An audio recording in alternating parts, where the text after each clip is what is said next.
여러분 안녕하십니까? 제가 지금 외국에 나와 있습니다. 나온 지 일주일이 좀 넘었는데 우리 한국에서 많은 일이 있었던 것 같습니다. 우선 평양상공에 무인기가 출현했는데 북한에서는 우리 대한민국이 보냈다고 주장을 해서 저는 처음에 이게 자작극이거나 아니면은 우리 남한에 있는 어떤 단체에서 보낸 게 아닌가 이런 생각을 했는데 공교롭게도 그중 한 대가 북한에 추락을 했어요.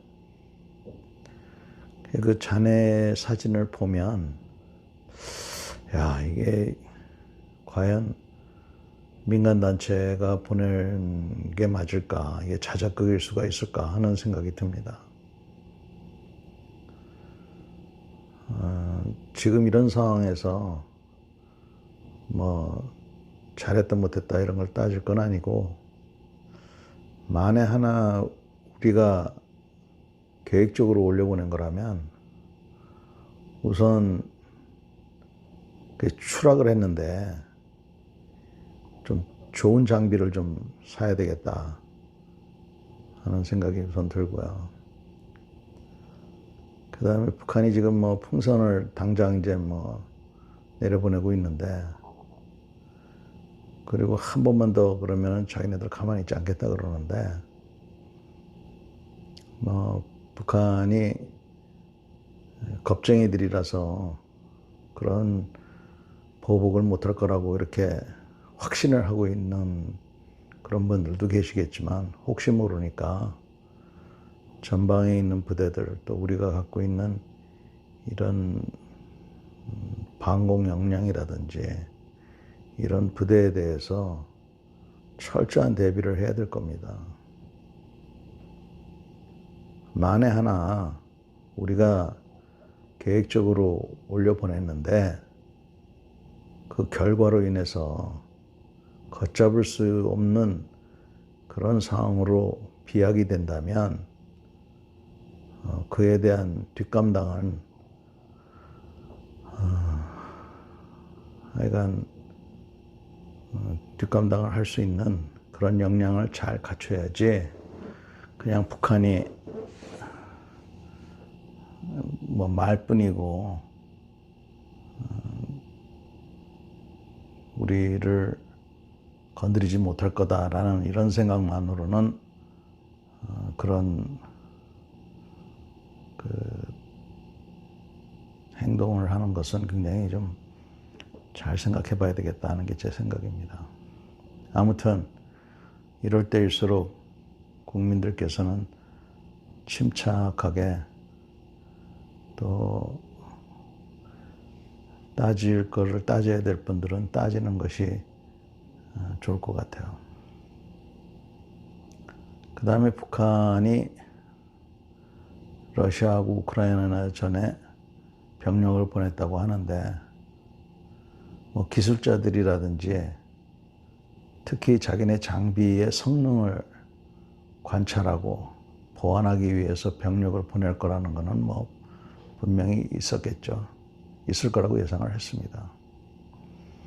그러나 최근 보도에 의하면 전투 병력을 보냈고, 또 우크라이나의 젤렌스키 대통령 말에 의하면 10,000명 이상의 병력이 투입됐다, 이렇게 얘기를 하고 있습니다. 이렇게 된다 그러면 러시아하고 북한의 관계가 새로운 국면을 맞이하게 되고, 특히 북한이 전투병을 이렇게 대규모로 해외에 파병하는 이러한 일이 벌어졌기 때문에 이에 대해서도 우리가 그냥 있을 수는 없는 입장인 것 같아요. 그래서 우크라이나에 대해서 하다못해 방어용 무기, 각종 방공 무기들을 보내서 성능도 검증할 겸, 또 검증하기 위해서는 우리 옵저버들을 또 보내야 되겠죠. 그래서 우리 병력도 좀 보낼 필요도 있는 것 같고, 특히 자원하는 사람들에 대해서는 러시아나 우크라이나에 자유롭게 갈 수 있는 그러한 법적인, 제도적인 보완이 필요하지 않겠나 이런 생각이 듭니다. 지금 우리 나라에 긴장이 고조가 돼서 저한테 만약에 북한이 어떤 일을 저지르면 어떻게 해야 됩니까? 이게 물어보시는 분들이 많습니다.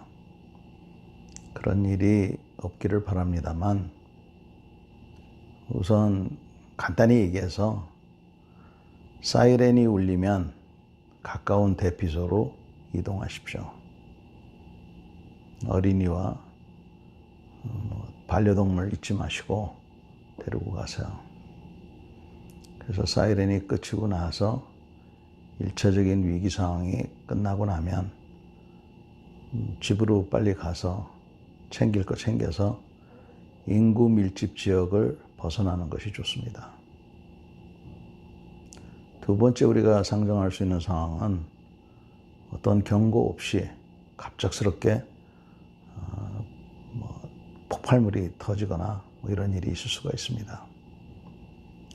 이럴 때에는 우왕좌왕하지 말고 침착하게 생각을 해야 됩니다. 특히 낙하물, 포탄이 떨어지는 그런 상황일 때는 뛰는 것보다는 일단 엎드리는 게 좋습니다.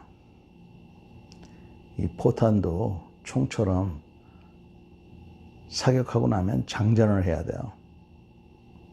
그러니까 포탄이 떨어질 때는 엎드려 있고, 일단 멎으면 그때 얼른 대피소로 가서 방송에 귀를 기울여야 됩니다. 그리고 일단 공격이 멈추면 집으로 가서 어른들은 자녀를 챙겨야 될 것이고, 또 자녀들은 어른을 챙겨야 될 거고, 또 챙겨야 될 자녀가 없는 분들, 또 있다 하더라도 반려동물이 있는 사람들은 반려동물 잊지 말고 꼭 챙겨서 가십시오. 이때 꼭 필요한 게 비상낭입니다. 그래서 이거는 각 개인이 준비를 해야 돼요.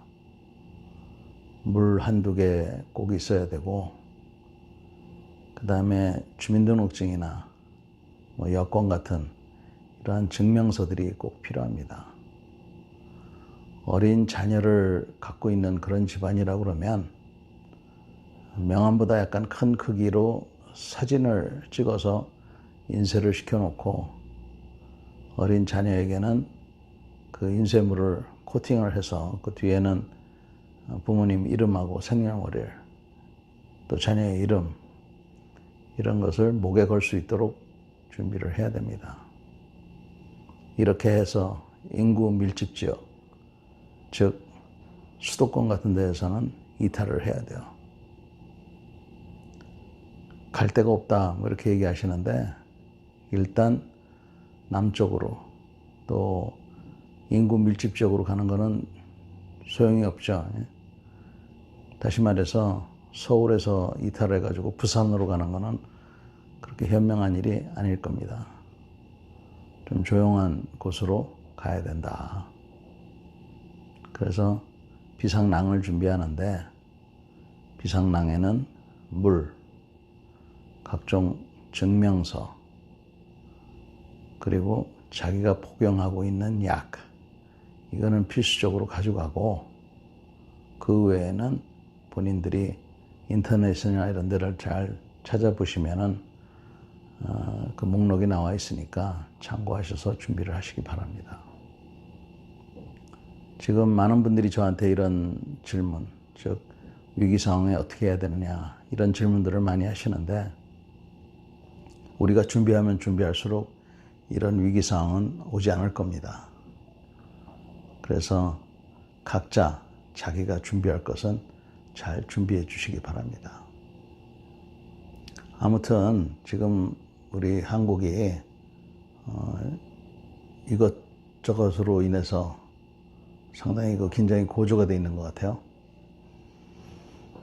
책임을 갖고 계시는 분들은 이 긴장 상태가 완화될 수 있도록 그렇게 해주시기 바랍니다. 북한이 겁쟁이기 때문에 겁먹고 아무것도 못할 것이다. 따라서 우리가 강하게 나가면 된다. 이것은 좋은 계획이 아닐 겁니다. 북한은 반드시 반응한다는 그런 가정을 하고 그런 적극적인 행동을 한다면 전투 준비를 잘 해야 될 겁니다. 또한 국민 여러분 각자는 각자가 준비할 것을 미리미리 사전에 준비해 두시길 당부드립니다. 오늘도 경청해 주셔서 감사합니다.